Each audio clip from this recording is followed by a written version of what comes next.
To Take Care with the Rowing Therapist. I'm your host, Danielle Wagmeister. Today, I'm truly honored and grateful for the opportunity to speak with Professor Tim Noakes. I first heard Professor Tim Noakes on a podcast, and his insights on mindset and the central governor theory truly inspired me. At the same time, his message about low-carb, high-fat nutrition deeply resonated, affirming truths I had already begun to experience in my own recovery and performance journey. Professor Noakes is a South African medical doctor and scientist whose work has shaped the fields of exercise physiology, sports nutrition, and metabolic health for over 4 decades. He's Professor Emeritus at the University of Cape Town, holds a Doctor of Science degree, and is the author of many influential books like Waterlogged, Lore of Running, and Real Food on Trial. He's internationally recognized for questioning long-held beliefs about hydration, carbohydrate intake, the role of real food in preventing and reversing chronic disease, and for having the courage to speak out even at great personal cost. In this conversation, we explore the intersection of performance and longevity, mindset and recovery, and why courage and integrity in science and in life still matters. Professor Noakes, thank you for being with me today. My pleasure. Thanks for having me on your show. I look forward to it. Great. So, Professor Noakes, you've had an extraordinary journey. Can you take us back to the moment when your views on nutrition and performance began to shift? Yes, it was a Sunday morning. I'd just gone out for a run. It was a terrible, terrible run. And I returned home very despondent and depressed. And I opened my emails, and there was an advert for a book called The New Atkins for the New You. And it promised you could lose 6 pounds weight in 6 weeks or something without hunger. That was the key. It said without hunger. And then I looked at the authors, and I knew them all personally, and I knew they were good scientists. And I said, this is shocking. They've sold out to Atkins, who was the disaster, who wanted us all to die of heart disease, etc. So I was so angry. I got straight in the car and drove down and managed to get one copy of the book. And within 3 hours, I'd read enough to say, oops, I got it wrong for 33 years. The high carbohydrate diet that I'd been promoting was clearly wrong. I decided then and there to change, and I stopped eating carbohydrates at lunch that day. And I haven't eaten any since, or very few ever since. So that was the moment. And the reality was I was already type 2 diabetic without realizing it. And changing the diet dramatically improved my health, and my running went back 20 years. I started running like I was 20 years younger. And it was just astonishing. And so what influenced me was 150 scientific papers in this book, which said the high carbohydrate diet's causing these problems, and the low carbohydrate diet is a cure for many of these issues. And I said 150 papers, but I'm a scientist in nutrition and sport, and I don't know anything about that. And that was the realization that it was all hidden. It had been hidden from us, because if we were to find this out, it would impact what we taught and so on. So that was the moment, and it was my Damosine moment. A few months later, I started writing about my change and how it helped me. And then I lost my funding. Poof, I was finished. Then everything went pear-shaped. But unfortunately, I was within 4 years of retiring, so it didn't really matter. But it really got quite tough thereafter. And so I guess I knew then I was onto the truth. Yes, there was quite a lot that you went through to reveal that truth too. You were very challenged. So you kind of shared more about that, but anything that stood out as far as any one particular paper or moment that made an irreversible difference for you? It was, I think, reading the book and realizing that there was a whole chapter of sports nutrition and nutrition for health that I knew nothing about. So that was 2010, just the end of 2010. So I started writing about it in 2011.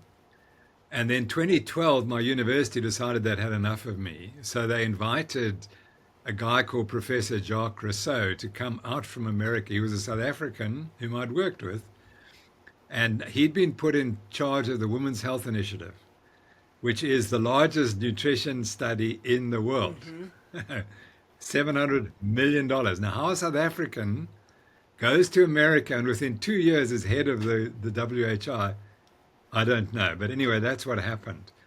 And my university called him back to debate me. Wow. And I realized that the debate was a complete setup. It was a shocking moment for me because I realized that the facts no longer mattered. I was being pushed into oblivion. So the next thing that happened was I tweeted something in February 2014, which promoted the low carb diet for weaning of babies. And I got reported by the head of the local nutrition society in South Africa, a lady with a bachelor's degree, nothing higher, and she had the right to destroy my life. She just reported me. There was no risk to her, and then the Health Professions Council had to investigate it, and they didn't do it properly. And anyway, they eventually decided I was guilty of misinformation and all that nonsense. And so we went to court, and I was determined I wasn't going to lie down on this one. And so it went for 4 years, and I was in court for 28 days. And eventually we won on every count. There were 13 decisions. We won every single one of them. And what was really pathetic was the information that the experts in South Africa came up with, who had been chosen as the prosecution's witness. They knew absolutely nothing about nutrition, not a thing. Yet they are the people who are teaching nutrition in South Africa. And we exposed them, and nothing's changed. That's the other sad point. Yeah. That the teaching of nutrition in South Africa hasn't changed at all. What do you think is behind But that? so it was tough times, but I'm glad I did Yes, it. I mean, I just finished reading that book and about your trial. Yeah, Oh, thank and you. it was fascinating. I highly recommend it to anyone to help understand what is also being uncovered in that book. I appreciate Yeah. too, just even the term omerta that you use to talk about the silencing Yeah. of this information getting out. What do you think is part of what blocks that information from being accessible? Yeah. I've obviously thought about this a lot, but industry was behind my trial. There's no Yeah. question about that.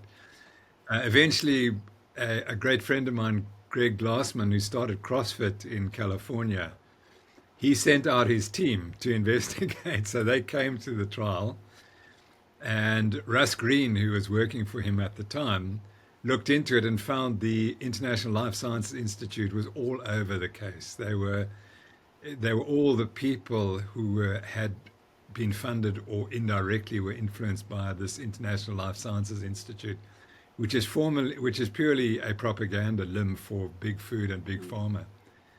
And so they were all over it, and they essentially, pharmaceutical industries control what's taught in the medical schools, and so does the food industries, and that's the reality. And I understand how it happens now. And if you, like myself, you want to stand outside and say it's wrong, that's the end of your career. That is suicide. And that's what I got. That's what I committed. I committed professional suicide when I thought I was following the truth, which of course I was. Yes.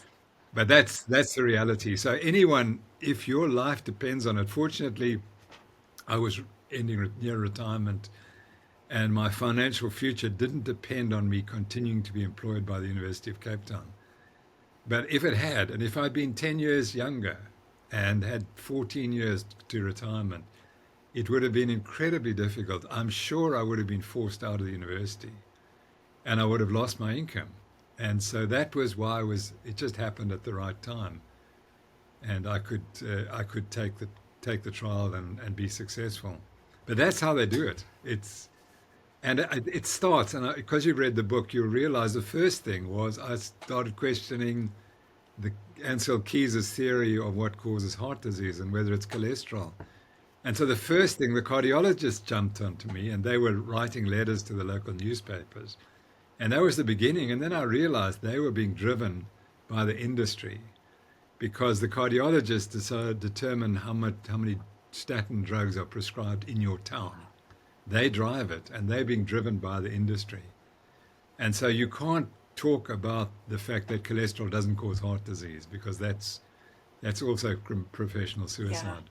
And that's where I started, and that's where the cardiologist got onto Yeah. it initially. Okay. Well, let's talk about that for a minute. Myself, as someone who follows a ketogenic diet, I also was cautioned by my doctor about my cholesterol level. She wanted to put me on a statin. I said, and over time, those levels did tend to look better. I don't know if my body just had adapted and Yeah. adjusted. So it wasn't a worry. But now I have a dear friend going through a similar thing. Her doctor was downright rude, in her opinion, to her when she asked to get better biomarkers around cardiovascular risk. So, what is important for people to understand about how doctors are looking at cholesterol, and what is the truth about statins? Yeah, I was just, I'm rewriting my book, Law of Running, and I was just investigating this morning the Banting, not the diet, the insulin treatment therapy, 1921. And the first patient was treated with insulin, died of coronary artery disease. So he was a child of 7 or 8, I think, when he was treated. He died very young from advanced coronary artery disease. No one was talking about cholesterol in those days. I studied medicine because of the first heart transplant, which was done in my town at the hospital here. The first person to receive a heart transplant had type 2 diabetes. The second person to receive a heart transplant in South Africa had type 2 diabetes. Type 2 diabetes is the cause of coronary artery disease. It's the number one cause. So that's what you have to do. You have to treat your diabetes and prevent diabetes. And you do that by eating a high-fat, low-carbohydrate diet. And that's the issue. Yes. I mean, I argue with the cardiologists. They say, you can't eat this diet because your cholesterol's Yeah. elevated. But I said, but I've got type 2 diabetes. Do you want me to get worse? Yeah. My diabetes to get worse, because that's the risk factor. And you want me to go onto that diet. Doesn't make sense. And the other point that I need to make is these cardiologists will speak to you and they'll say, your diet's going to kill you. And you'd say, but tell me, doctor, the last 100 patients you've seen with heart disease, how many are eating my diet? Yeah, I actually hadn't thought about that. Actually, none. It's only the 1 or 2 people. I said, so what about the other 98%? What do you tell them? What diet should they be eating? They, the lack of intellectual thought is just unbelievable. So that's the key. That's the Yeah. question. What diet are the most of your patients eating, and what are their cholesterols? And their cholesterols are dead normal. One of my great friends who studies longevity in South Africa goes, there's one province or town area that produces centenarians just everywhere. And they've never changed their diet. They're a farming community, and they've always eaten the carnivore diet. And he comes from that, and his cholesterol is 9, and he just went for a coronary angiogram. He's got perfect arteries. I said, well, there you go. It just takes one case like that to have a cholesterol. I had a patient with a cholesterol of 20, a young man who lost about 60 kilos. I mean, he was grossly obese, and he became very athletic. And he lost all this weight on the keto diet, and his cholesterol went to 20. Wow. And he was a young man, 25. And his insurer said, you have to have a coronary angiogram. His arteries were pristine. Wow. So cholesterol's got nothing to do with it. It's all diabetes, diabetes, diabetes, diabetes. So is it? And we Yeah. just Go ahead. we have to promote that. Okay. Yeah. It's the insulin and the insulin resistance. That's what causes arterial disease. Yes, and I've heard statistics that here in the US, about 91% of our population is metabolically unhealthy. So, would you say it's important for Yeah. people to be asking their doctors to look at their insulin numbers? Yeah, absolutely. And from a young age, I'm currently, this huge argument now is what's happening in the world of athletics is everyone's eating more and more carbs because there's this thing that your performance during prolonged exercise requires you to take 120 grams of carbohydrate an hour. I mean, it's absolutely disastrous. That's diabetes in the making. And you ask people, sorry, so now slowly, these elite athletes are coming forward with their diabetes at quite a young Oh, age. wow. But if you suggest to them that maybe the diet's not right and they're eating a junk food diet and they've got a sugar addiction, that you're not allowed to say that at the moment. I've never seen such pressure to eat more carbohydrate than is happening at the moment amongst professional athletes. Yes, there's And especially the Tour de France, which starts in a week's time or so, or in a few days' time. The pressure to take high carbs is just appalling. yeah, yes, there's a lot of talk around carb loading before performance and things like that. So, what are your thoughts for athletes training as far as training fasted or any other thoughts around fueling for performance? Yeah, I think you must eat a nutritionally dense diet, and that gives you all the nutrients you need. If you reduce your nutritional requirements to the macronutrients and say, well, carbohydrates are essential, and you must eat 70 to 80% carbohydrates in your diet, that's going to give you a dreadfully unbalanced diet. And people don't recognize it. And you're okay. If you're profoundly insulin sensitive, you might get away with it for 10 or 15, 20 years.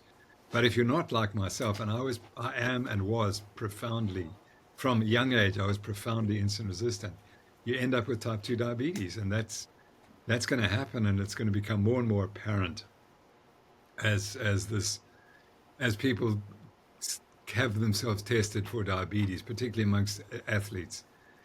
We'll see more and more realizing that the diet they've been eating is a disaster. Yeah, I'm even reading some research around the connection between insulin resistance and Alzheimer's disease, early dementia. So Yeah. just lots of things to be considering in that.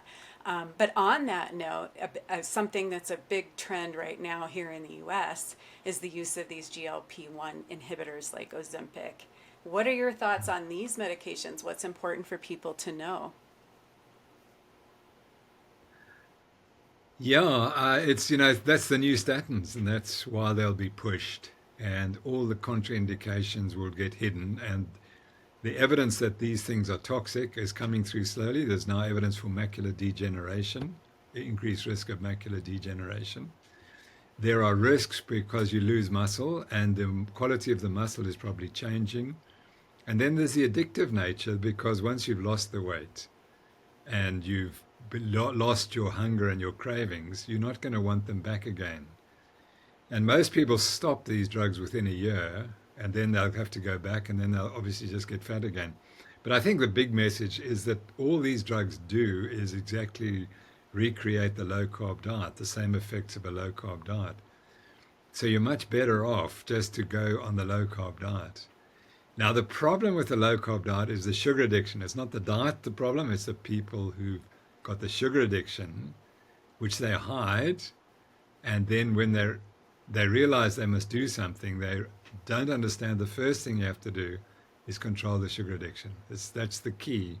And that's why diets fail, because people are so ingrained to eat high carb diets with lots of sugar, and the sugar is so addictive that they change, and the addiction hits them immediately, and so they can't really get onto the diet properly. So that's the key. The key is if you want to use Ozempic and those drugs, well, it's only an excuse not to get rid of your sugar addiction. You have to get rid of the sugar addiction, and then you'll be cured. Yeah. We did a nice little study of 24 people who claimed that they'd reversed their type 2 diabetes without visiting the doctor, but just by reading one of those books I'd written, The Real Meal Revolution. And we studied them, and it was absolutely true. But the ones who didn't benefit were the ones who couldn't get rid of their sugar addiction. They couldn't control it. So they couldn't control the diet for long enough. So we talk in diabetes, it's about controlling your glucose. It's not, it's controlling your sugar addiction. That's what it's about. And once you can control the sugar addiction, then you can start curing yourself and eating proper foods again. Yeah, Thank you for that.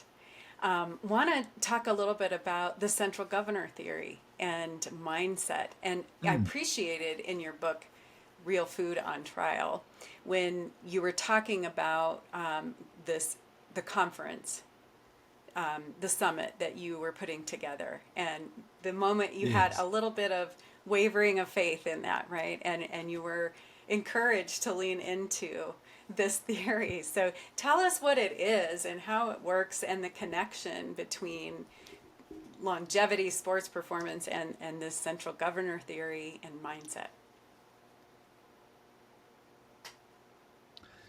So in 1996, I was invited to give a major lecture at the American College of Sports Medicine, and I'm a generalist, I'm not a specialist.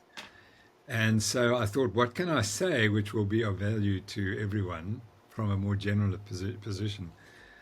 And I struck the question that kept recurring in my mind is, why do people not die when they climb Mount Everest?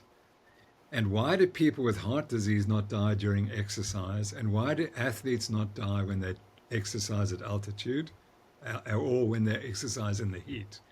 They always seem to stop before they get into trouble. And so it slowly made me realize that there's a controller that is designed to stop you before you get to a dangerous state. And so that was what I wrote about the article. The article it included a suggestion that the control of exercise performance was centrally regulated in the brain. But I didn't know quite what I meant. I just knew it wasn't oxygen, and I didn't know anything else. So anyway, I suddenly wrote it up for publication, and I was in Finland actually speaking at the Paavo Nurmi conference because it was the 100th year of his birth. And I'd written about him, and they invited me to come and speak. And just as I was going to speak, the guy invited me, opened up the journal, Medicine and Science in Sports and Exercise, and he said, Tim, you might want to read this. And this was an article critical of what I'd written at the talk. And I said, no, a typical Finnish humor, to do that. So I said, no, we'll put this aside and I'll go and give my lecture and then we'll discuss it. So anyway, it was fantastic because to be challenged is great. So I went through the article, and that forced me to go and reread some 1924 research. And there it said, this guy realized that you couldn't let the heart limit performance. It can't happen that way, because if there's too little oxygen getting to the muscles, in fact, the organ that's at risk is the heart.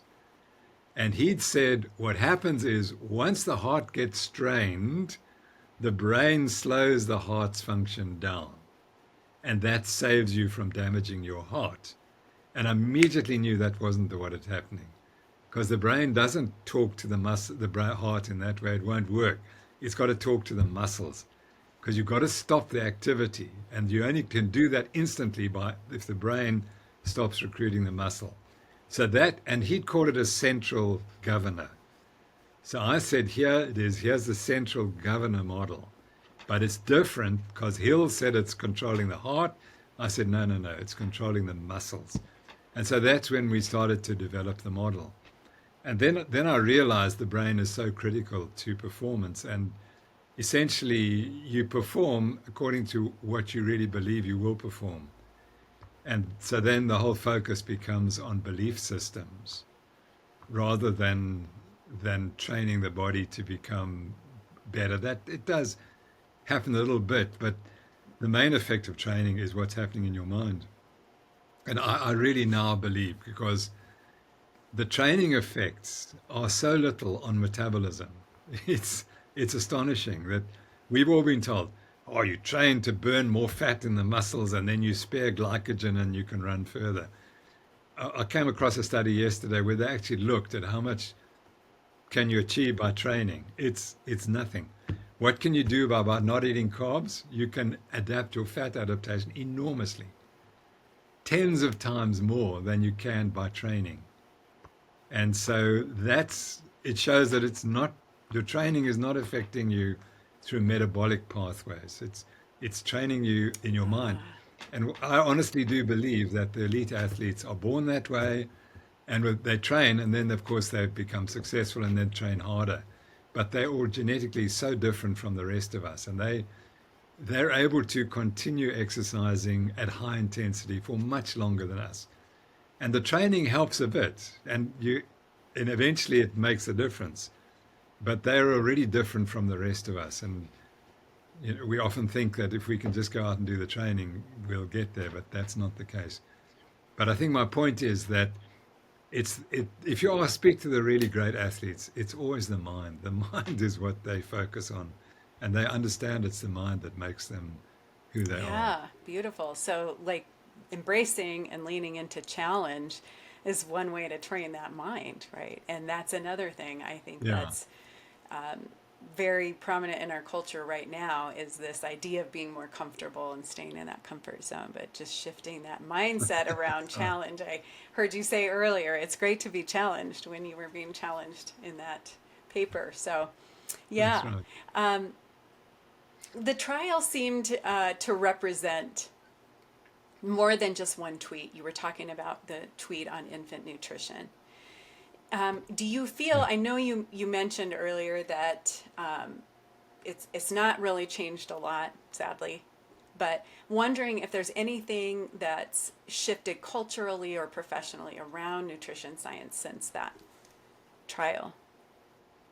Oh, absolutely. There's been a huge Okay. change, and it's much more Okay. accepted. I mean, the fact that we're having this Yeah. discussion shows you the extent to which it's being accepted globally. And the I think one thing that has happened, I'm not saying this is a good thing or bad thing, but if you go back 10 years, veganism was the one that was rising, and that's completely collapsed.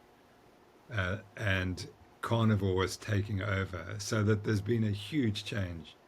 And younger people are eating more meat, and they're realizing the value of this diet. So there has been a sea change. It's just that medicine resists it completely for the reasons we've described. They can't afford to go this way because otherwise industry will suffer, and they have to have sick patients. And the diet prevents sickness, and therefore it can't be taught at medical schools. But Secretary Kennedy is going to change all that in your country. So we're backing him fully. Okay. I mean, I saw yesterday, he tweeted yesterday that all medical schools will have to teach nutrition Great. Yeah. courses. Yeah. Yeah. That's wonderful. I so, that gives me some hope so, too. so he's making a huge change. Yeah. Yeah.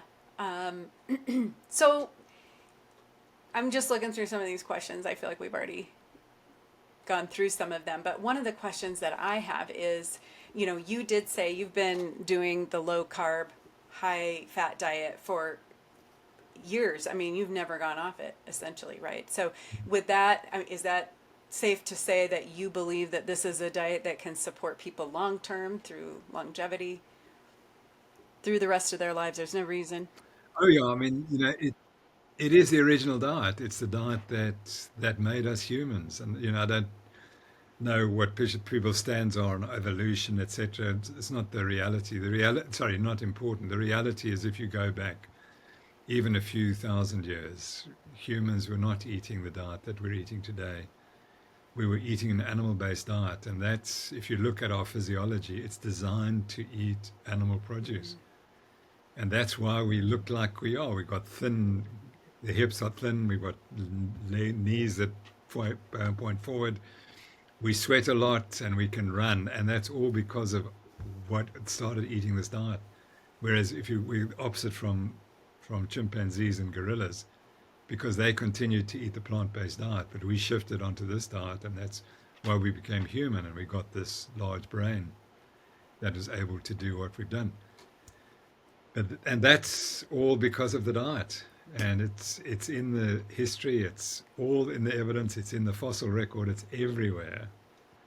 And so that is the diet we're designed to eat. And it's only since 1977 that we've started getting really ill because we're eating this other diet. Yeah, no, that's why I so appreciate the whole trial that you had with this tweet as someone who has young grandchildren.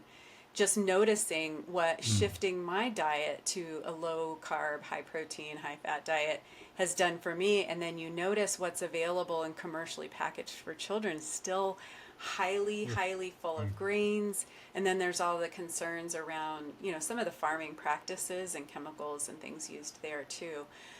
So just so helpful to help people have something else to think about and how to feed their children and weaning them onto appropriate foods that will support brain development and growth. So I just really appreciate your insight in that and all that you Yeah. went through to get that message out. Yeah, it was so interesting because one of the senior people who was there for the prosecution, I mean, he had not one clue about ketosis. He got it all totally, completely wrong. So I was going to kill the babies. I mean, that was the story. I was going to kill the one guy. He said, Dr. Noakes, you're going to kill millions of children all around the world by making them ketotic. I couldn't believe that these people are seriously medically trained and they're giving medical advice to people. Wow. They were just so stupid. Yeah, it's a lot of So, that like group think. You have to wonder. People mm, just mm, believe, take mm. it for, face value. This is the way it is. And it's scary because then they're doing more What? harm. Yeah.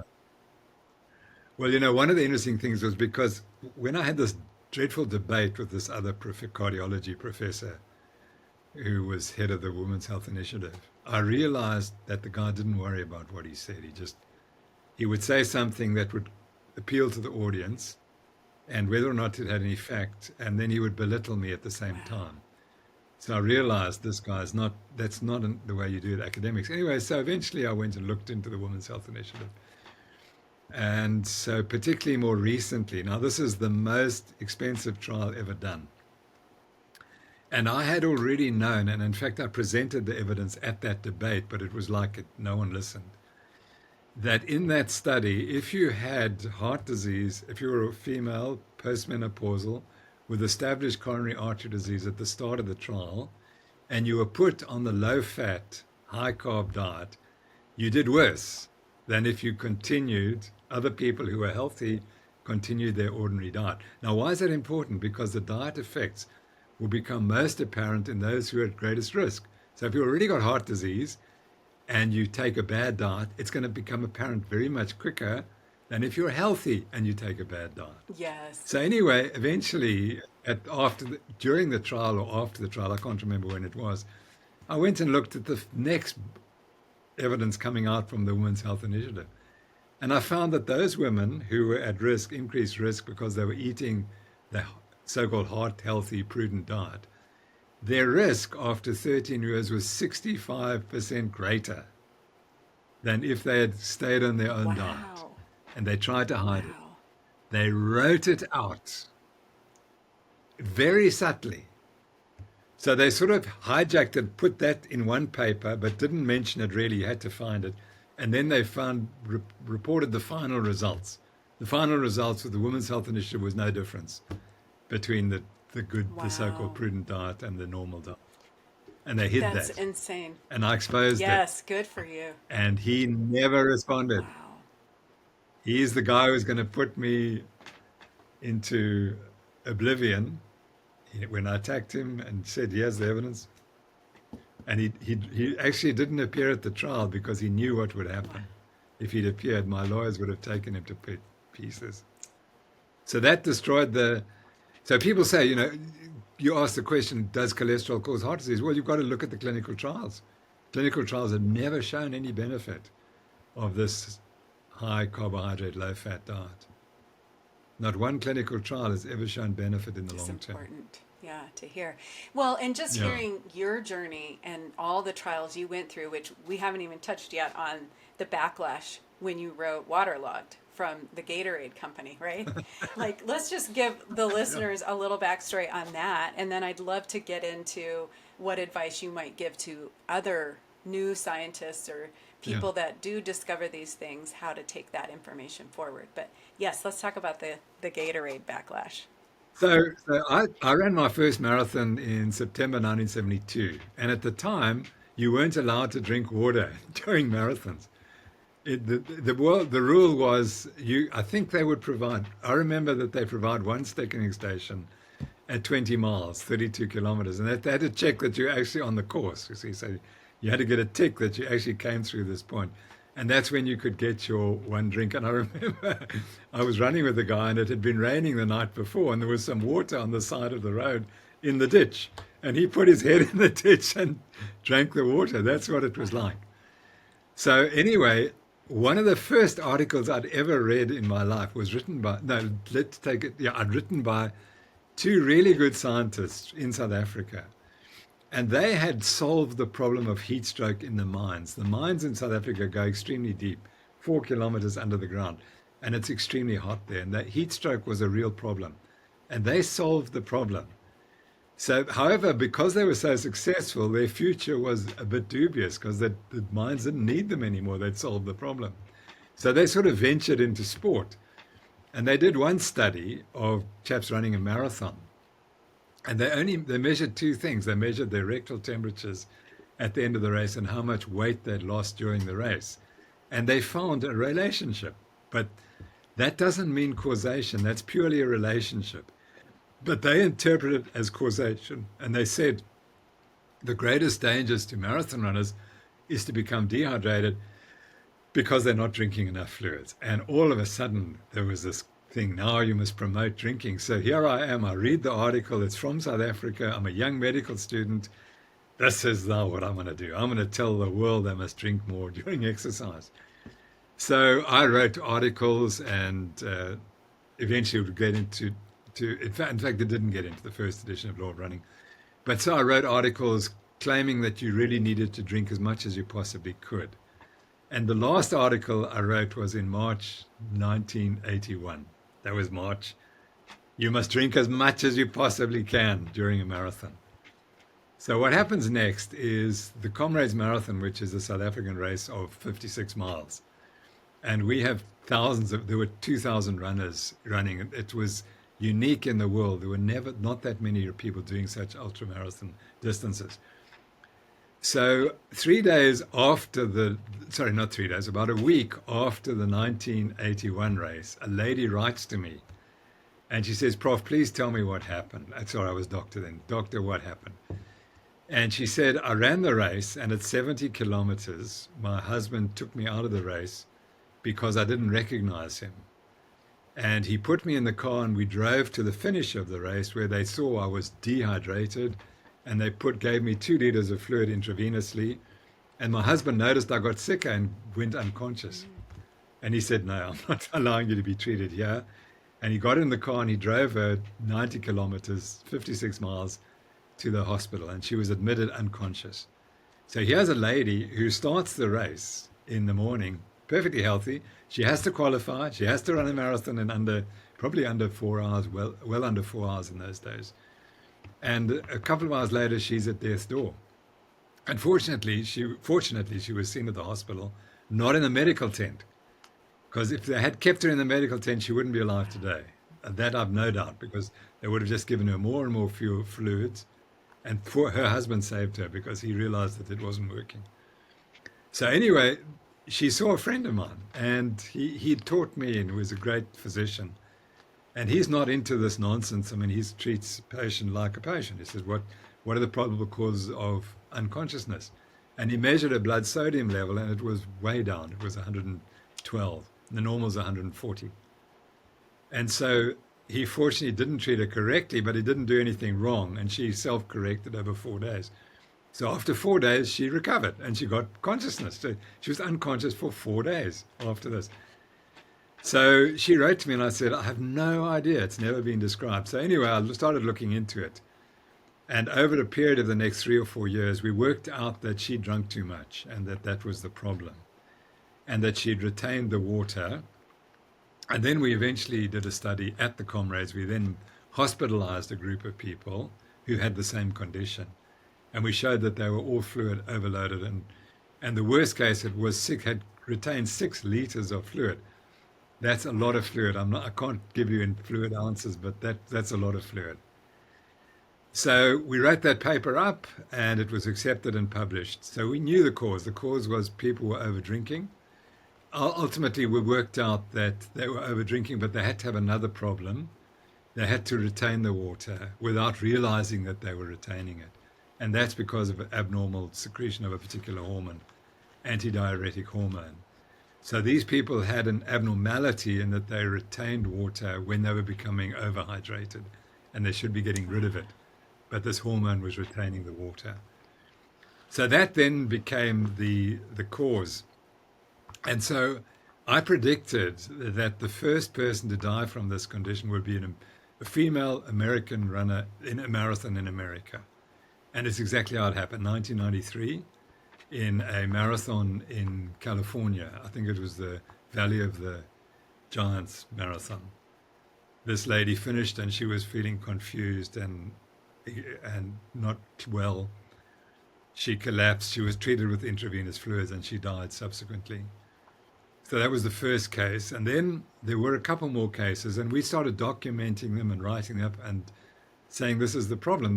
What was causing the problem was that the sports drink industry started in 1986, around about 1985, 1986, which was 5 years after we'd made this discovery. And their goal was to promote their product.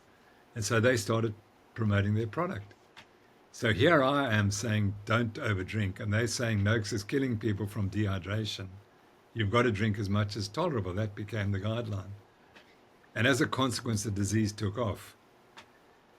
And ultimately, the American College of Sports Medicine realized that they had been wrong, and they've changed their guidelines. And they produced guidelines similar to what I had produced for the New York City Marathon and for other marathons. So eventually we won the case, but it took a lot of effort. And even today, hyponatremia still continues. There's still too much pressure to drink.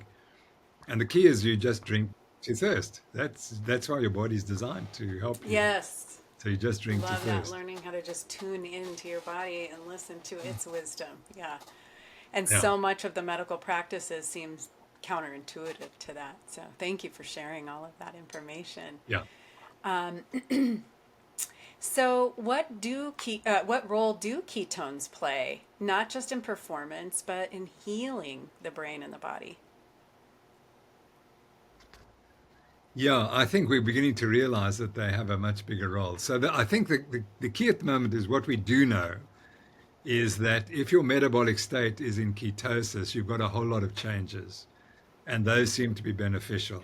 And as you indicated, your brain health is improved. There's so much interest in this diet for mental issues, which is astonishing because that's happened in the last 4 or 5 years. Before that, no one thought that diet was important in chronic mental disorders, and now it's clearly that is the case. Yes, yeah. So whether it's the ketones or the whole metabolic state, I'm not sure, but I think that because the question is, should you supplement with ketones? And I think they probably do have a role. And I wonder if they wouldn't improve diabetic control in some people as well. That they won't help in exercise. I don't think that's one area I think we can exclude them. But for medical conditions, I think they should be used as a therapy, and mental disorders might well be one of them. Yes. In fact, I'm not sure.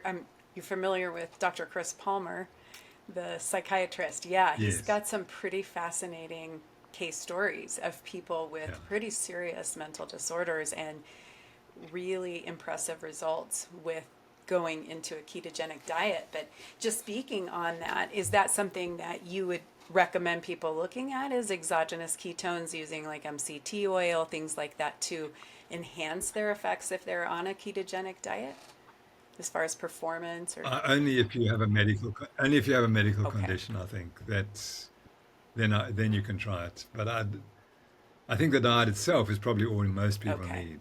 But if you have a medical disorder, and for example, as mentioned, Dr. Palmer or Professor Palmer, what's so good about him was he could also see a single case. That's all he needed, one single case to show him the way forward. Now he describes, so if I can repeat it, I know you know it, that the patient came to him who was being treated for bipolarism, I think bipolar disorder, but was obese. And he said, "Doctor, can you help me with my obesity?" He said, "Well, that's the one thing I really can help you with." Because although I'm a psychiatrist, I can actually help you with that because we can know how to lose weight. We just go on this diet. And so he prescribes a low carb diet and that cures his bipolar disorder. And then he said, immediately, the case of one. That's all you need, for someone like him who's treated so many patients with the condition. Yeah. When you see a case like that, that's it.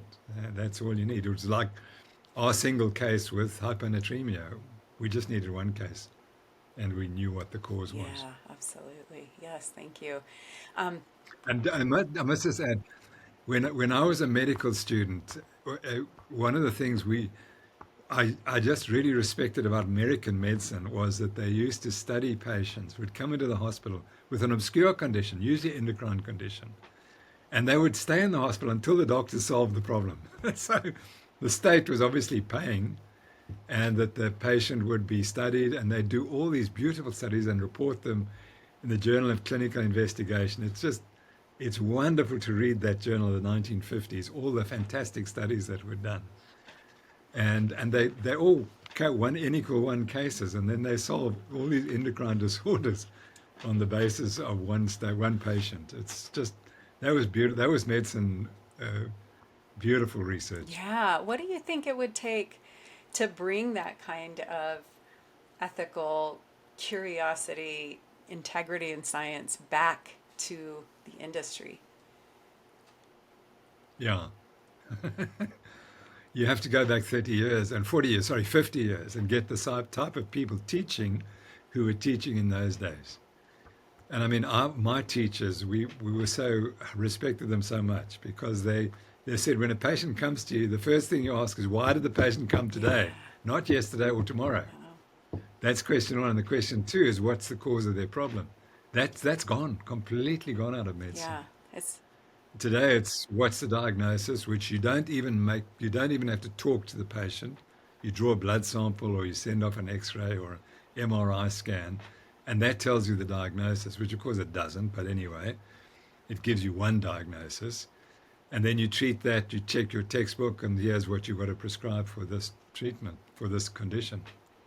And that's a disaster. That's why medicine is in such trouble. Yeah, it's almost like what you're describing is we're lacking that curiosity and leaning into what the patient already Yeah. knows about their own health, the wisdom that they have from their bodies, and we're practicing from a place of certainty and expertise, and it's really not Yeah. Yeah. helping. And can I just make the Yeah, other point, which I didn't realize, that the only reason you get in a medical school is because you've got a retentive mind. That's all. So the more photographic your mind, the more you can remember, the higher you get up in medicine. And so the people right at the top have a photographic memory. And a photographic memory, by and large, is not a creative one. Because why would they need to have to create anything? They just read the book and there it is. And yeah, Elon Musk is an exception because he's highly creative, but his mother said of him that he read through the Encyclopedia Britannica and he remembered every word of it. uh, So these huge volumes, and that as a child he read them all and he knew them all. And that's the photographic memory. But he's got the creative side as well. But to get into medicine, you just have to have a retentive memory. That's all it requires. And creativity is the opposite. It's not that. You want to find out what's the problem. And the two very seldom match, like in Musk. They very seldom get the two together. And so if you're not creative and you've always just got rewarded for reading and learning and knowing it, I realized I could never be a physician because you had to know 100 causes of a raised body temperature. And it didn't appeal to me. But the guy who could remember the 100th, he was the best doctor, according to the examinations, wow, because he knew the most.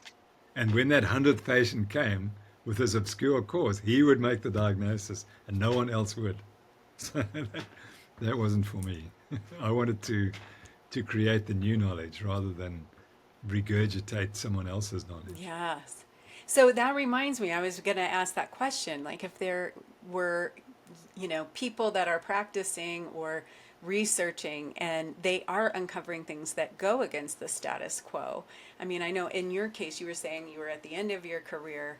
But Yeah. what advice would you give to people who are uncovering, different truths to bring Yeah. forward? Yeah, it's very difficult because you have to be in the right environment, or else you're going to happen. What will happen to you is what happened to me. But I do think that I have great faith in Secretary Kennedy, and I hope that he and the President of the United States can change the way medicine is taught and return it to what it once was. And that the questioning is important.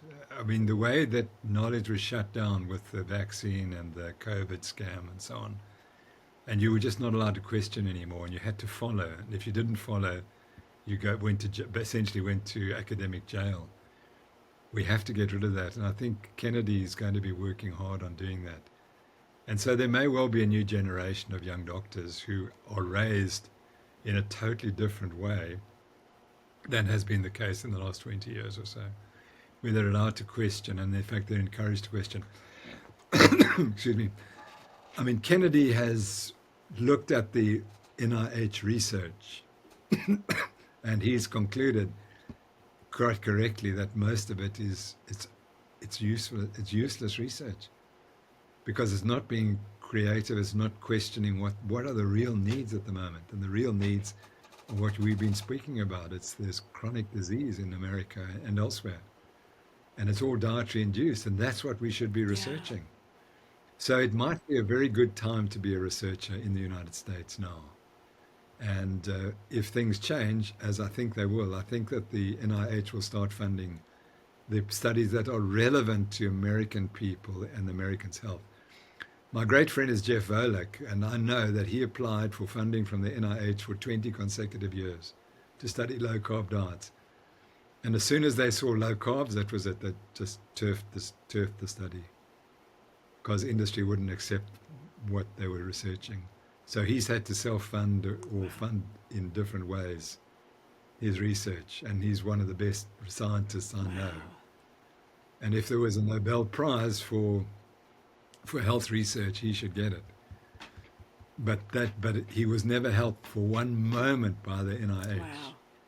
and that's going to change now with Secretary Kennedy. I appreciate your enthusiasm and your encouragement, and really do hope that's the case, because it does appear that all of the studies right now are on drug efficacy, not on longevity and preventative and health or lifestyle diet.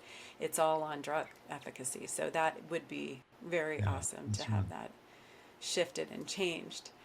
Yeah, some of the people that we've trained, when they go to a conference, a diabetes conference, and all they hear about is this insulin dose versus that insulin dose. That's it. Or this new drug versus the old drugs. There's nothing about prevention and using different techniques. Yeah, absolutely. I learned about the ketogenic diet from a fellow rower who shared with me that he had actually cured himself of stage 3 cancer using a ketogenic diet. And Yeah, it was really hard for me to wrap my brain around first, because I had been so indoctrinated to think carbs are energy. yeah, You have to yeah, have carbs to have energy. But I couldn't understand why I couldn't break through this plateau, and my energy was and he's like, I think you're getting too many carbs. And lo and behold, he was right. yeah, So yeah, it's amazing that people are learning about this, and yeah, I'm just encouraged to see how hopeful you are with what could be to come here in the United States. So yeah, yeah. appreciate that. And so for our listeners, what's something that you would hope that would be a good takeaway from this conversation? Something you would hope that they could think about some more? Yeah, I think the important thing is the centrality of type 2 diabetes as the cause of heart disease and the metabolic syndrome. And as you mentioned, 91% of North Americans have metabolic syndrome. And that's only going to lead to diabetes, and people die of diabetes. I think I didn't mention what influenced me as well was my father died from type 2 diabetes, and it is the worst way to die. It is awful to watch it. And everyone who gets type 2 diabetes will die from the complications unless they try to do something about it by changing their diet. following conventional treatment with insulin is not going to work. In fact, it probably exacerbates the speed with which the disease develops. So that would be the one thing. And the second is to look at nutrition as the key for long-term health. And also in performance, to realize that carbohydrates are not necessary for performance as you described. And it's interesting to see how quickly that is being accepted.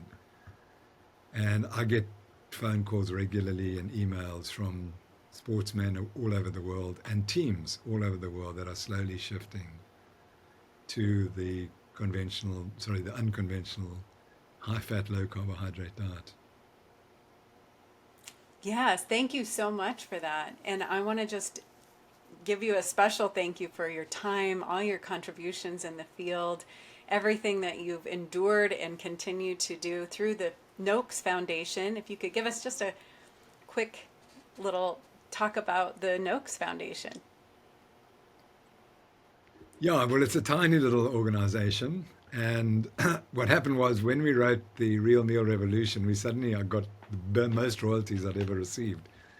And I always donate my royalties to trusts and things. And so we set up a trust which became the Noakes Foundation. And what we try to do is promote this diet. And the offshoot was a net nutrition network, which trains physicians and other practitioners all around the world via the internet. We teach courses in nutrition. And what we teach people is to think about how they can improve the diets and why these diets work. And a lot of the people say it's the first time they've been encouraged to think. And these are doctors. That's the first thing they say. We're taught to think. And secondly, they say, we're all alone. We are so alone because, like me, they're isolated. So they're working in a hospital and they're the only person in the hospital who's promoting a low-carb diet, and that causes all sorts of trouble for them. So we've slowly developed this network of people around the world who are promoting low-carb diets. The other thing we did, which was a huge achievement, we produced a book, which I'll just quickly get. Oh, great.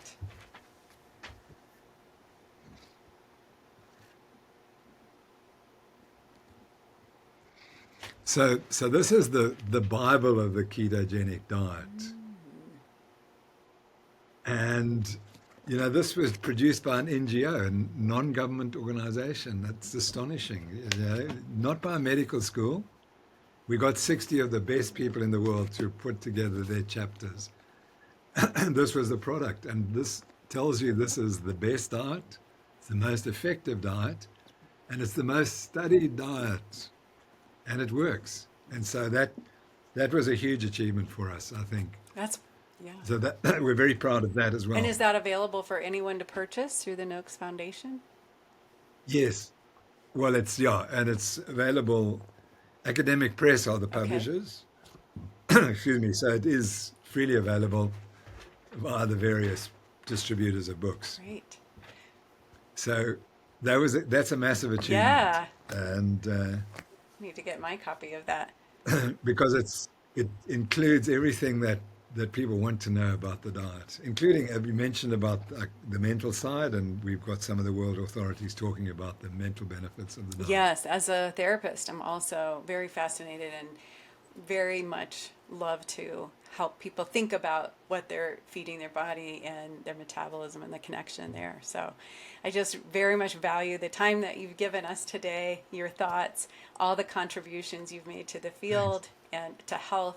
Thank you so much for being with me today, Professor Tim Noakes. Thank you so much, Daniel. I must actually just finish off on one, because you're an Oars woman. Yeah.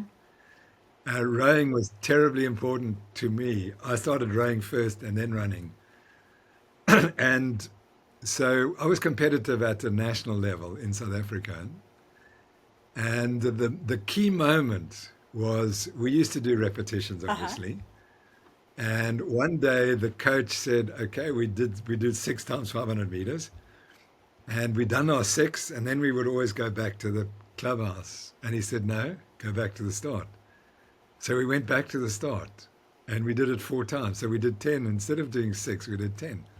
And we realized we actually could do it. We didn't feel any more tired. And that's when I realized the brain was so important. Yeah. That was absolutely a critical moment. But sorry, that was the first thing where rowing influenced my life. The other was when I first went to university, this rowing was what I started doing. And in my first few months, the national coach of the British Olympic crew came out to South Africa and he gave us a lecture. I mean, it was amazing. He has this international coach. And he went up to the board and he drew this and he drew it like this. And the bottom was how far you'd rowed 1,000 meters, 2,000 meters. And up here was your lactic acid levels, you see, up this old. And so he said, this is what happens. As you go along, your lactate gets higher and higher, and that explains why you're so exhausted. And I said, that's it. That's what I'm studying my life. Wow. So it was the one talk. Yeah. Well, that's a very Yeah. important piece. That Yeah. was how, Yes, yeah. that's right. And So those were I did know that. the Yeah. two moments in rowing, which, yeah. The other thing was, one day it was too windy, so I ran round the lake where we trained, and I got this high, the running high, and then I decided, okay, that's what I need to do. And so I moved on to running eventually. That's so interesting because I was a runner and I actually had been diagnosed with Yes. arthritis and a torn meniscus. And my orthopedic doctor was like, well, it's not a matter of if, it's when you'll need a knee replacement. You should really back off on the running. And I felt like a really rebellious child. I thought, I'm going to change this through diet. I'm going to prove them wrong. And then I'm running in the state park one day and I see the rowers out there. I'm like, what is that? And I was completely hooked. Yes. One lesson was all it took. So Oh, I went from fantastic. running to rowing, and Yeah, you went from rowing to running. That's awesome. yeah, that's Yeah. right. That's right. Yeah, and that was huge too. I think just the mental benefits of pushing yourself through a sport and learning how to challenge yourself in those ways and develop, like you were saying, training that mindset that you can overcome and do harder things and do go further. Your brain's trying to protect you and reserve energy, right? So I appreciate all of your thoughts on that. That's what drew me in. You were on Bill Chambers' podcast, and I was just fascinated listening to you there. So it's Oh, good. such an honor and such a great privilege to have you with me today. So thank you again for everything. And I hope you have a wonderful rest of your day. Thank you so much. It's been a great privilege to talk to you. Thanks, Danielle, and congratulations on what you're doing to promote the Thank message. you. So Thank you. I important. appreciate that. Take care. And to our listeners, please like, subscribe, share this podcast, and be sure to check out Professor Noakes' work through his foundation at the noakesfoundation.org. Is that correct? Okay. Yeah, Thank that's you so correct. much for being with us, and take care, everyone.